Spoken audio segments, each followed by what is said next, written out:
Hi there folks, it's Deni. Normally in games the main characters are human. Of course there are exceptions when we get into fantasy worlds and play as elves, orcs and so on. Everybody knows that. But today we're going to talk about games with worlds where there are ordinary people, but you're going to play as someone else. It can be animals, aliens, test subjects, or even insects. And people will be either your allies or your bitter enemies. Well, or in the worst case, just a part of your food chain.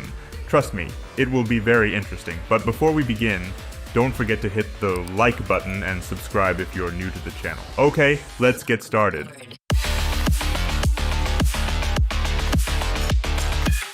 Let's start with something simple like Meneater, a game that lets you feel like a real man eating shark.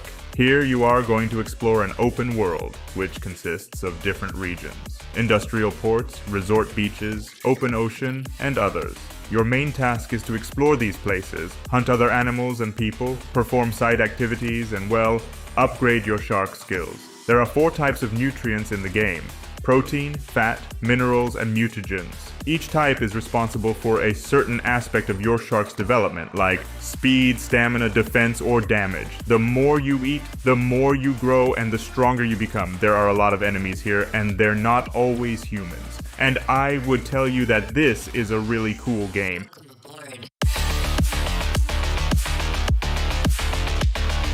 And if you want to be a real human enemy, you can try destroy all humans too. Here you control the space invader Crypto, who has come to Earth to, well, destroy all humans. In this game, you can freely roam the world exterminating humankind. Each location has different missions, like starting from killing certain targets to destroying buildings or kidnapping people. In addition, there are plenty of side activities to do. The game itself is very cool, with a lot of 60s culture parody, like hippies, spy and space movies, and a lot of references to real historical and pop culture characters like John F. Kennedy, Beatles, Bruce Lee, and others. Anyway, this game is definitely worth your attention.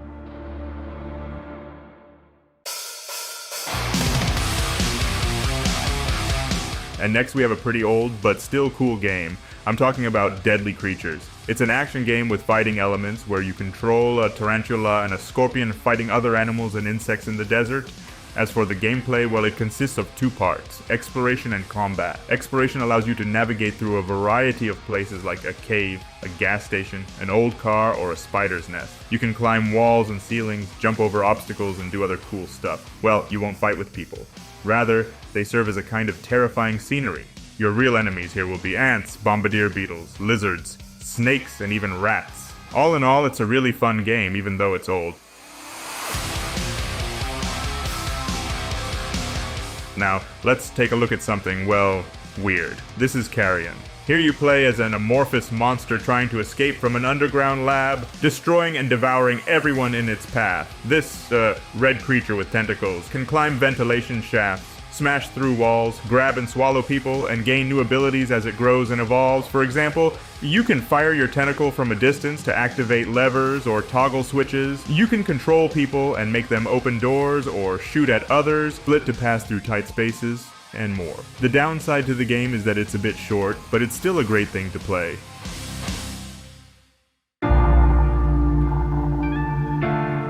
Well, let's take a little break from all those horrible monsters.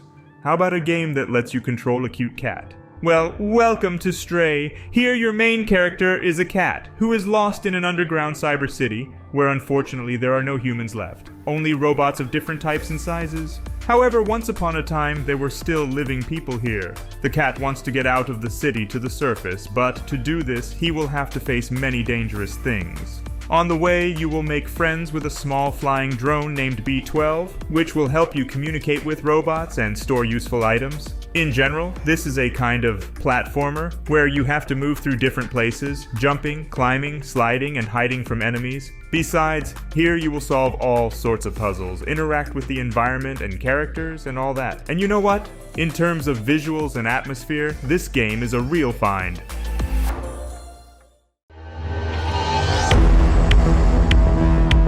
Next we have the first-person shooter Aliens vs. Predator, which is a remake of the 1999 game of the same name. Here you find yourself in the world of humans, but you will play not just as a human. The game has 3 single-player campaigns in which you will be able to control a marine, an alien, or a predator. And within today's video, we are mostly focused on the last 2 dudes. The story is set on the planet BG-386. A local corporation discovers an ancient raptor pyramid and begins to explore it. However, in the process, they accidentally release the aliens, the predators come there, and then the marines come up as well. The gameplay of the game varies depending on who you play as. The alien is a speedy and agile character who can crawl on walls and ceilings. The predator is a strong and dexterous dude who uses cold weapons and technology to hunt, and a human, well, that's just a human.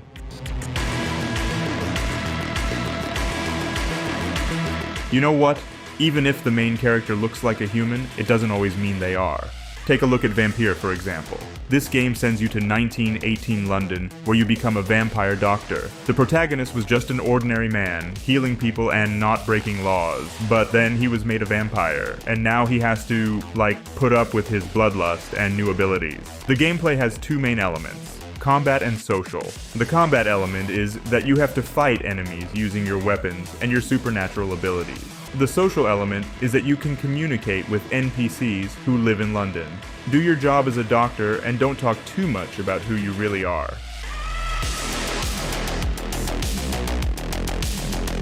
There is one game in today's video that deserves special notice: Zombie Night Terror. In this game, you become the entire brain of an infectious zombie apocalypse and must wipe out all of humanity.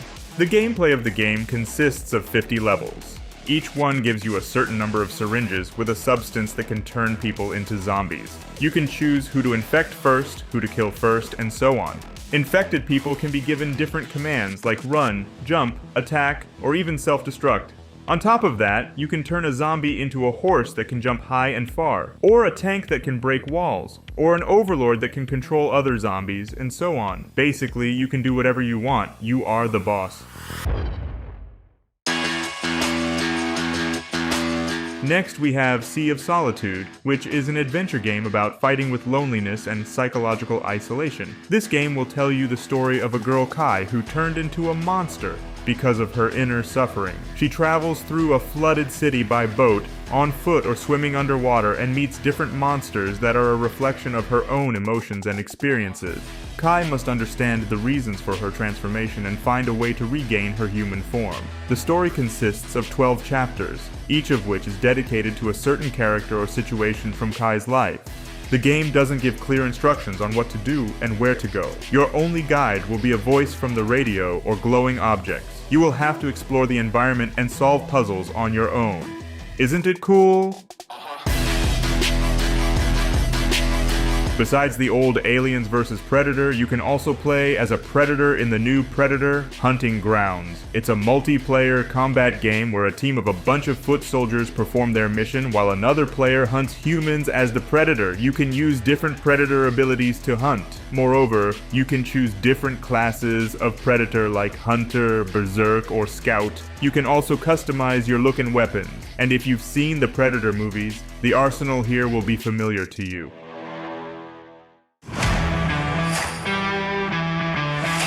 And those who want to play and watch a movie at the same time can try Detroit: Become Human, where the main characters are robots, who, of course, live in the world of humans. Here you control 3 androids: Kara, Connor, and Marcus. Each of them has their own story, their own goals, and their own problems. Kara is a domestic helper who is on the run from her abusive owner and is trying to protect a little girl. Connor is a special agent who works for the CyberLife Corporation and hunts deviants, androids who have broken their program and gained, human feelings. Marcus is a revolutionary leader who leads the fight for android rights and freedom. You can make decisions and affect the course of events with your actions and choices, which lead to different endings. The game has one of the most complex and branching plots in the video game history. There are literally a whole bunch of endings, and, well, there are not many good ones, but the game itself is really on top.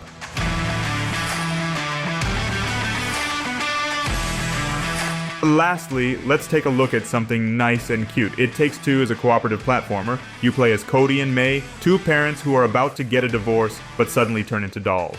Yes, they're kind of human, but have become puppets in a human world. This game is a story about a family and an awesome adventure full of great game mechanics In each chapter, you will face new challenges and obstacles that will require you to team up with your partner, and sometimes you will have to brainstorm. The game does not support solo mode and actively promotes communication, cooperation, and mutual understanding between players, so you can only play with 2 people. And you know what? This game is a real work of art, if you ask me. Well, that's all for today. I hope you enjoyed this video and found something interesting, and if so, leave a like and subscribe if you haven't already. It's been Deni. See you guys soon.